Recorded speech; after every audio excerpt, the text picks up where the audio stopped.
হরে কৃষ্ণ।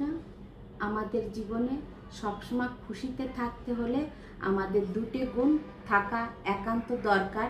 একটা হচ্ছে কৃতজ্ঞতাবোধ, আর একটা হচ্ছে সেবা মনোভাব। গৌরাঙ্গ মহাপ্রভু নিতাইকে সঙ্গে করে এসেছিলেন আমাদের মাঝে কি জন্য? আমাদের এই দুটো গুণ শেখানোর জন্য। একটা হচ্ছে ভক্ত হয়ে ভগবানের প্রতি কৃতজ্ঞতা স্বীকার করতে হবে এবং ভগবানকে মানে গোবিন্দকে সবসময় সেবা দিতে হবে, কারণ ভগবান আমাদের পৃথিবীতে পাঠিয়েছেন। আপনারা দেখবেন যারা কৃষ্ণ ভক্ত তারা সবসময় কৃষ্ণ কথা ছাড়া অন্য কিছু বলেন না এবং তারা সবসময় আনন্দেই থাকেন। এই আনন্দটুকু পেতে হলে এই দুটো মনোভাব অবশ্যই থাকতে হবে।